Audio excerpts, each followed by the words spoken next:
Hi everyone, my name is Heather and I'm the person behind Happy Puppy Truffles, and today I wanted to sort of share with you guys some sort of like details about how I've made some of the costumes for the girls over the years. And so I was sort of just going to do like a collection of group of them for so many years and kind of see how long I can ramble, and then I'll do another group, and then I'll bring you more up to speed of what I did this year with something specific for that. But and I don't know if any of you guys really care to know what I did to make some of these things, but I thought it would be kind of fun to try to see, to tell you some of the stuff I did. So the first one was actually a few years down the line when I made the white cat costumes for the girls.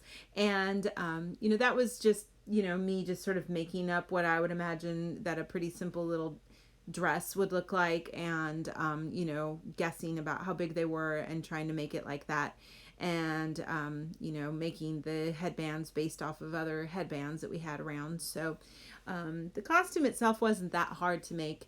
The paw prints were a little hard to maneuver, and actually, even though when they were done I kind of misjudged, and they were a little hard for the girls to put on, but we did all right with them, so I think they turned out pretty good in the end.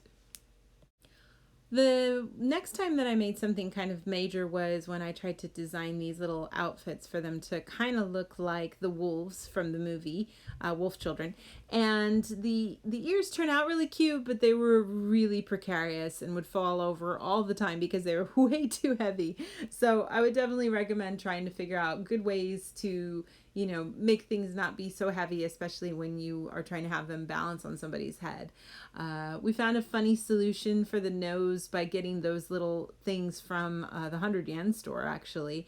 And the skirts were okay, but as always, working with any material that's fur is kind of hard and a pain in the butt to cut. So I would warn anyone against that if you don't want to deal with it. It's pretty messy. So the next kind of thing I worked on was making the witch outfit for Audrey, and I just took some old clothes that we had lying around and added layers to them to kind of make the skirt cool. And we actually found those gloves, and the funny thing is they were really black, but when you turn them inside out, they had that cool silver lining on them, and they're actually the kind of things that people wear here to protect themselves against the sun. So sometimes you can find really cool stuff just by turning it inside out. And then the other costume I made that year was Kate's Perry the Platypus costume, and I knew she really loved him and wanted to be him, but I couldn't think of how on earth I was going to make that. And I don't really like deliberately going to the store and buying fabric just to make a costume, because fabric is kind of pricey in Japan.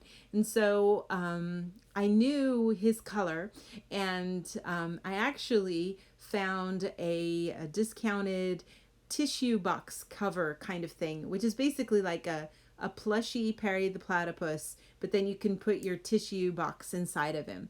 And I saw that at the store for like 300 yen, like $3 or something, and it had that face on it and the tail, and I was like, oh my god, I could cut that off and put that on a hoodie and make it look like a costume. So I bought that and chopped it up into murder pieces and made it into the Perry the Platypus costume. But then I needed the fabric, and I was trying to find something that would be the right color, and I just happened to find at the 100 yen store some towels that were the same color. And I thought, oh my goodness, this is perfect. But I had to buy a few of them, of course, because it's just towel size. And towel is not a fun thing to cut, just like fur is not fun to cut. It makes a mess everywhere. But I got that, and I kind of, not with any pattern or anything, made a pretty poor excuse for a hoodie shirt, and it's really wide at the neck, as you can see.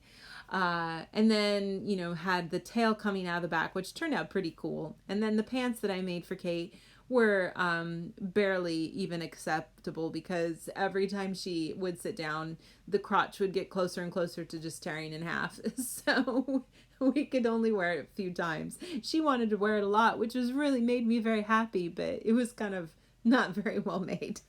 And then the little shoes that I made for her were pretty cool, but she preferred her own socks a little while after that. So that was sort of how that particular adventure for that costume went. And I think I'll probably stop now and go ahead and add some more to another video here. So I'll see you guys. This is sort of like volume 1, if you will, of these, and look for the next in this series in the days to come, you guys. Thanks so much for watching, and I'll see you all next time. Bye.